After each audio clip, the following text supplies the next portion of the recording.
Ever pondered the price of global peace and climate change resilience? What if it hinged on a trillion-dollar climate finance promise? In the recent history of global summits, the 19th summit of the Non-Aligned Movement, NAM, stands out. Held in Kampala, Uganda, President Bola Tinubu of Nigeria, represented by Senator Atiku Bagudu, the Minister of Budget and Economic Planning, put forth a compelling argument. The theme of the summit, deepening cooperation for shared global affluence, resonated deeply with the current global issues.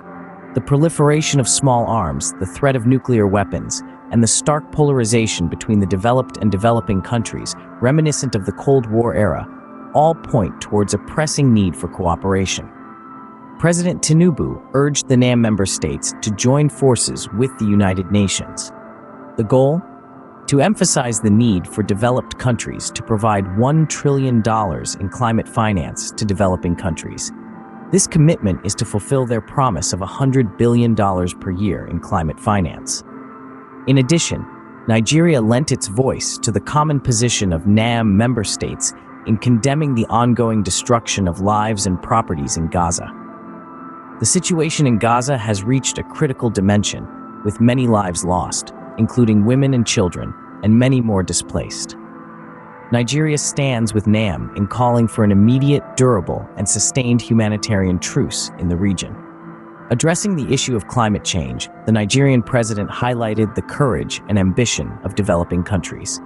Over the past 2 decades, these countries have strived under the United Nations Framework Convention on Climate Change to make common but differentiated responsibilities a fundamental principle of global climate action. To move forward decisively, Tinubu stated, access to affordable climate finance and technologies is critical. Summarizing the main points of the video, the NAM summit saw Nigeria advocating for global peace and security, the fulfillment of climate finance promises by developed countries, and a call for an immediate truce in Gaza. The developing countries were lauded for their courage and ambition in climate action, with a renewed call for access to affordable climate finance and technologies.